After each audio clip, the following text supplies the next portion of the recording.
ننتقل الآن إلى قمة القمم، مباراة الأهلي والرجاء. نشرك معنا في الحديث من القاهرة كابتن محمد عمارة لاعب الأهلي والمنتخب المصري سابقا. أهلا بك كابتن. رغم البداية المتعثرة للأهلي في دور المجموعات، أنهى صحيح في المركز الثاني، إلا أننا شاهدناه في مباراة الرجاء جاهزا صلبا، انسجام واضح، العلاقة مع المدرب أو بين المدرب واللاعبين بأفضل حال. وبالتالي هل تعتقد أنه الأهلي فعل كل شيء في مباراة الذهاب بفوزه بهدفين وسيلعب مرتاحا إلى حد ما، أخذا بعين الاعتبار أيضا نتيجة الموسم الماضي عندما فاز هدفين لواحد في القاهرة وتعادل أمام الرجاء بهدف لمثله في الدار البيضاء؟ مساء الخير. طبعا يعني 2-0 نتيجة مرضية بالنسبة لجماهير النادي الأهلي والإدارة واللعيبة، إنما كان الجماهير تأمل في أن ممكن يبقى فيه يعني هدف ثالث لزيادة الاطمئنان، ولكن يعني هي نتيجة مرضية 2-0 في القاهرة. وأشوف أن هي يعني من خلال مواجهات الرجاء والأهلي في السنوات الأخيرة، أعتقد أن هم تقابلوا يعني في البطولة الأفريقية كتير، يعني تقابلوا 2005 2002 99، آخر مقابلة كانت 2021 اللي كانت في كاس السوبر اللي كان في الدوحة وفاز الأهلي بضربات الجزاء 6-5. فبالتالي النهاردة بقى فيه يعني مقابلات كثيرة في البطولة الأفريقية بين الأهلي والرجاء. سأعود إليك كابتن محمد. كابتن حكيم، أهلي زعيم الأندية العربية والأفريقية في دوري الأبطال، حتى وإن لم يكن جاهزا أو لم يقدم الأداء الكبير في دور المجموعات، إلا أنه يتغير بشكل كبير عندما يلعب في الأدوار المتقدمة. شاهدناه أمام الرجاء في مباراة الذهاب. صحيح الرجاء كان إلى حد ما مسيطرا أو توفرت له بعض الفرص في الشوط الأول، لكن الشوط الثاني شخصية البطل، شخصية الأهلي، الفانيلا الحمراء كانت ظاهرة، وبدأ أنه الأهلي الآن بالهدفين إلى حد ما قطع شوط كبير نحو التأهل. في آخر 4 سنوات أمين، الأهلي دائما يخرج بصعوبة من دوري المجموعات. وصل 4 مرات للنهائي، فاز 3 مرات وانهزم أمام الوداد الموسم الماضي. وأنا سبقا قلتها في برنامج الشوط الثالث لما تأهل الأهلي على حساب الهلال السوداني، قلت العملاق استيقظ، استعد، عاد إليكم من جديد. عاد إليكم من جديد. إذن الأهلي الآن هو يعرف يلعب هذه الفترة من المنافسة، شخصية بطل. حتى اللاعبين هذو كلهم أو جلهم أخذوا هذه الكأس، فازوا بها. بعض اللاعبين خلاص اكتسبوا التجربة، من عندك بيرسيطاو، عندك معلول، عندك شحاتة، عندك أفشة.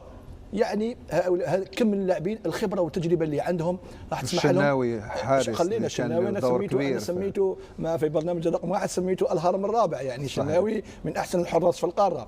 لكن إذا عدنا الآن إلى حيثية المباراة، هو فاز 2-0، يعني الآن راح يخلي اللعب للرجاء. الرجاء راح يبدأ بالضغط، وهذا ما سيساعد الأهلي، لأنه أي فريق في شخصية الأهلي، في قيمة الأهلي، في مستوى الأهلي، وخصوصا بيرسيطاو الذي يحسن المرتدات، أنظن أنه ستكون صعبة على الرجاء، ليست مستحيلة، ولكن بقياس النسب المئوية بكل احتراماته، ولكن الأهلي ربما 80% وصل إلى نصف النهائي. كابتن عزيز، هناك من يعتبر أن الرجاء لم يعطي مؤشرات الفريق الجاهز للمنافسة على المستوى القاري، مشاكل كثيرة، عدم توفر بدائل تسمح للمدرب أن يفرض الشخصية والأسلوب وما إلى ذلك. هل تعتقد أنه الآن الرجاء شبه مستحيل أن يعوض نتيجة هدفين أمام الأهلي وفي الدار البيضاء؟ وأمام جمهور دائما اللاعبين الرجاء يضاعفون المجهودات. نفس الشيء للوداد ايضا عندما كان يلعب امام الجمهور، وكانت معقده الموسم الماضي امام الزمالك، هذا فايت في مباراه. عندما عاد الوداد يلعب امام جماهيره بدا ينتصر، ورجاء حتى هو مع جماهيره فهو سوف يضاعف المجهودات. صحيح ان الامور معقده لكن غير مستحيله. يكفي ان الرجاء البيضاوي يؤمنون بفرصهم، باسلوبهم، لان الرجاء لا يتوفر على اجنحه اللي ممكن يهاجم بها منذ الاول منذ بدايه المباراه ويضعون الضغط. من يضع الضغط اذا عندك مهاجمين مميزين وعندك لاعبين وسط الميدان ممكن انهم يكونوا قويين في عمليه المسانده، ولكن انت ما عندكش هذه الادوات. منذر عنده بعض الاشياء اضافها للرجاء، وفي بعض الاشياء انه اخفق فيها. ماذا اضاف اعطى فرصه لبعض اللاعبين الشباب، لان هذا الموسم الرجاء البيضاوي غير من جلده، جاب العديد من اللاعبين منهم من نجح ومنهم من نجح، وهذا طبيعي، شيء طبيعي. مش كل شيء غادي ينجح في الفريق، منهم من سجن منهم من نجح، لان النجاح على ماذا يعتمد النجاح؟ يعتمد ايضا النجاح ايضا هي اولا البيئه السليمه، البيئه والتاقلم مع النادي.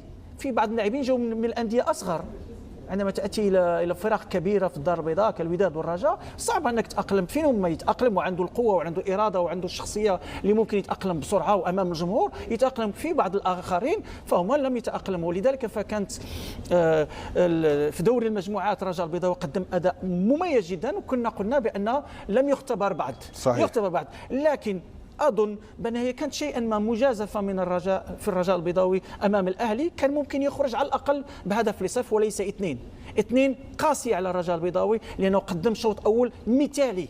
لكن في الشوط الثاني كان المفروض ايضا كانت شويه تكون شيئا ما يكون مواكبه من الكوتشنج كيف ذلك؟ ان في الجهه اليسرى كان فيها معلول، كان على الاقل مذكور تعب شيئا ما، النهيري ما لعبش كثير، كانت شيئا ما ضعيفه تلك الجهه اليمنى، كان ممكن يقويها ببعض اللاعبين كمذكور يساعد شيئا ما، او لاعب اخر ممكن يساعد في الارتداد الدفاعي. وهذا ما وقع، انه كان هناك سوء تدبير المباراه في الاشواط الاخيره، دخول بعض المهاجمين، وكنت تحتاج بعض اللاعبين اللي ممكن انهم هما يحتفظوا بالنتيجه.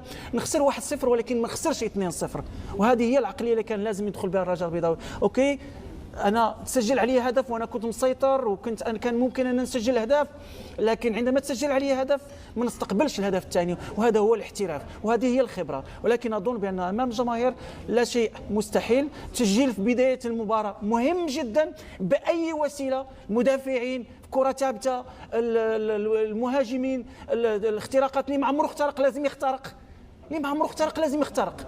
انا بغي نشوف اللاعبين حتى الظهيرين يساعدوا في الاختراق، لان ما فيش اجنحه في الرجاء، لكن اللاعبين اللي على الاطراف يكونوا زي زريده، يكونوا جريئين، يكونوا ما يخافوش مجرئين. وهذا هو كره القدم. كره القدم بعض الاوقات تعوض النقص الفني او الخبره بالحماس. صحيح. ننتقل مرة أخرى إلى الكابتن محمد عمارة. بعقلية الأهلاوي كابتن عمارة، هل تعتقد أن الرجاء أو عفوا الأهلي سيبدأ المباراة للحفاظ عن النتيجة، سيجعل الرجاء يخرج بما أنه مطالب بتسجيل، يخرج للعب الكرة والبحث عن التسجيل مبكرا، أم سيتريث وينتظر الفرصة المواتية لتسجيل هدف سيجعله بشكل كبير متأهل؟ اشوف ان الخيار الثاني اللي حضرتك قلته ان هو ده الانسب للاعيبه النادي الاهلي والمدرب كولر. اشوف ان لازم يبقى في حذر في بدايه المباراه من كل الخطوط، واشوف ان النادي الاهلي كل ما المباراه بتطول، يعني ما بيدخلش هدف في بدايه المباراه، زي ما الكابتن عزيز بيقول ان يعني مهم جدا جدا جدا ان الرجاء هيحاول ان هو يجيب هدف في بدايه المباراه على اساس ان هو يعوض نتيجه 2-0 في القاهره. انما اشوف ان النادي الاهلي بقى عنده خبرات في كل الخطوط زي ما حضرتك اشرت والكابتن حكيم والكابتن عزيز في كل الخطوط. يعني النهارده الشناوي حارس مرمى مصر الاول، علي معلول باك ليفت المنتخب التونسي، محمد هاني دلوقتي في منتخب مصر الكبير وولد واعد ومستواه بقاله فتره ثابت. عندنا يعني بشوف ان احسن وسط ملعب في البطوله الافريقيه بالنسبه للانديه الحاليه. يعني اليو ديانج لو موجود ما فيش مشكله، حمدي فتحي، السوليه، الثلاثه او الاربعه بما فيهم اللعيب الجديد مروان عطيه.